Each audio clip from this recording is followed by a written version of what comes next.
ಸ್ನೇಹಿತರೆ, ಐಟಿ ಕಿಚನ್ಗೆ ಸ್ವಾಗತ. ಸ್ನೇಹಿತರೆ, ಇವತ್ತಿನ ವಿಡಿಯೋದಲ್ಲಿ ಬ್ರೆಡ್ ಮಸಾಲಾ ರೈಸ್ ಹೇಗೆ ಮಾಡೋದು ಅಂತ ನೋಡೋಣ. ಅದಕ್ಕಿಂತ ಮುಂಚೆ ನೀವಿನ್ನೂ ನಮ್ಮ ಚಾನೆಲ್ಗೆ ಸಬ್ಸ್ಕ್ರೈಬ್ ಆಗಿಲ್ಲ ಅಂದರೆ ಸಬ್ಸ್ಕ್ರೈಬ್ ಆಗಿ, ಹಾಗೆ ಪಕ್ಕದಲ್ಲಿ ಕಾಣ್ತಿರುವ ಬೆಲ್ ಐಕನ್ ಮೇಲೆ ಕ್ಲಿಕ್ ಮಾಡಿ. ಸ್ನೇಹಿತರೆ, ಮೊದಲನೇದಾಗಿ ಒಂದು ಕಡೆಗೆ ಸ್ವಲ್ಪ ಅಡುಗೆ ಎಣ್ಣೆಯನ್ನು ಹಾಕೋಣ. ನಂತರ ಇದಕ್ಕೆ ಕಟ್ ಮಾಡಿರುವಂಥ ಬ್ರೆಡ್ ಪೀಸ್ಗಳನ್ನು ಹಾಕಿ ಚೆನ್ನಾಗಿ ರೋಸ್ಟ್ ಮಾಡಿಕೊಳ್ಳೋಣ.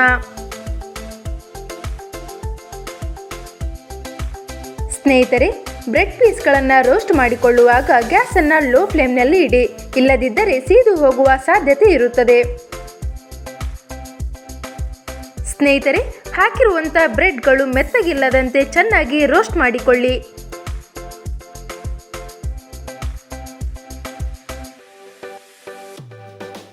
ಬ್ರೆಡ್ಗಳನ್ನು ಚೆನ್ನಾಗಿ ರೋಸ್ಟ್ ಮಾಡಿದ ನಂತರ ಅದನ್ನು ಒಂದು ಪ್ಲೇಟ್ನಲ್ಲಿ ತೆಗೆದಿಟ್ಟುಕೊಳ್ಳೋಣ. ಇವಾಗ ಒಂದು ಕಡೆಗೆ ಸ್ವಲ್ಪ ಅಡುಗೆ ಎಣ್ಣೆಯನ್ನು ಹಾಕೋಣ. ನಂತರ ಅದಕ್ಕೆ ಜೀರಿಗೆ, ಸಾಸಿವೆ, ಕರಿಬೇವಿನ ಸೊಪ್ಪನ್ನು ಹಾಕೋಣ.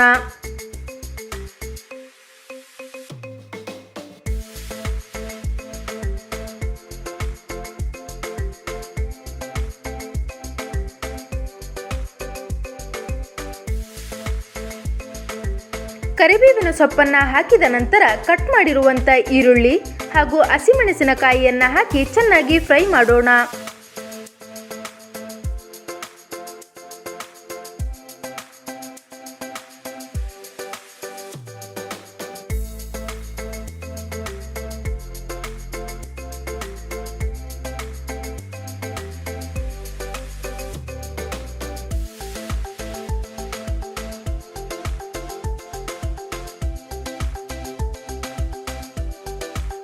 ಚೆನ್ನಾಗಿ ಫ್ರೈ ಮಾಡಿಕೊಂಡ ನಂತರ ಕಟ್ ಮಾಡಿರುವಂಥ ಟೊಮ್ಯಾಟೊವನ್ನು ಹಾಕಿ ಮತ್ತೊಮ್ಮೆ ಚೆನ್ನಾಗಿ ಫ್ರೈ ಮಾಡಿಕೊಳ್ಳೋಣ.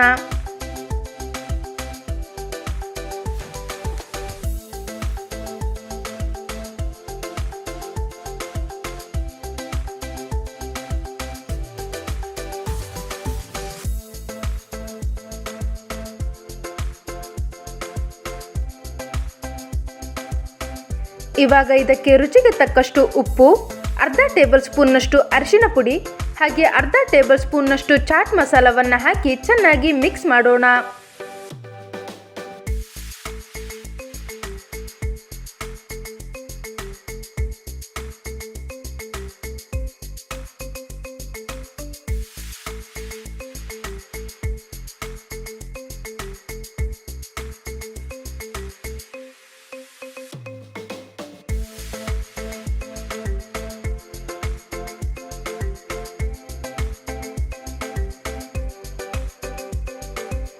ಚೆನ್ನಾಗಿ ಮಿಕ್ಸ್ ಮಾಡಿದ ನಂತರ ರೋಸ್ಟ್ ಮಾಡಿರುವಂಥ ಬ್ರೆಡ್ಗಳನ್ನು ಹಾಕಿ ಮತ್ತೊಮ್ಮೆ ಚೆನ್ನಾಗಿ ಮಿಕ್ಸ್ ಮಾಡೋಣ.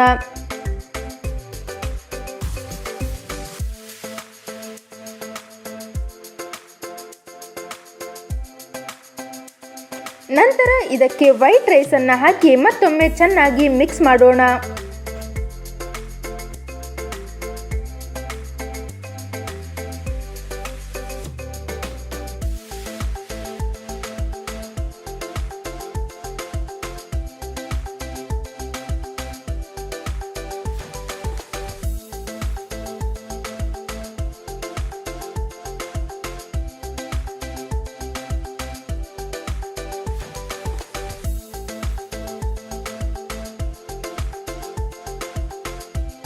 ಚೆನ್ನಾಗಿ ಮಿಕ್ಸ್ ಮಾಡಿದ ನಂತರ ಕಟ್ ಮಾಡಿರುವಂಥ ಕೊತ್ತಂಬರಿ ಸೊಪ್ಪನ್ನು ಹಾಕಿದರೆ ಬ್ರೆಡ್ ಮಸಾಲಾ ರೈಸ್ ರೆಡಿಯಾಗಿದೆ. ನೋಡಿದ್ರಲ್ಲ ಸ್ನೇಹಿತರೆ, ಸಿಂಪಲ್ ಆಗಿ ಹಾಗೂ ಡಿಫ್ರೆಂಟ್ ಆಗಿರುವಂಥ ಬ್ರೆಡ್ ಮಸಾಲಾ ರೈಸ್ ಹೇಗೆ ಮಾಡೋದು ಅಂತ. ಇದೇ ರೀತಿ ಹೆಚ್ಚಿನ ವಿಡಿಯೋಸ್ಗಳಿಗಾಗಿ ನಮ್ಮ ಐಜಿ ಕಿಚನ್ ಚಾನಲನ್ನು ಸಬ್ಸ್ಕ್ರೈಬ್ ಮಾಡಿ, ಹಾಗೆ ಪಕ್ಕದಲ್ಲಿ ಕಾಣ್ತಿರುವ ಬೆಲ್ ಐಕನ್ ಮೇಲೆ ಕ್ಲಿಕ್ ಮಾಡಿ ಹಾಗೂ ಈ ವಿಡಿಯೋನ ನಿಮ್ಮ ಸ್ನೇಹಿತರಿಗೂ ಕೂಡ ಶೇರ್ ಮಾಡಿ.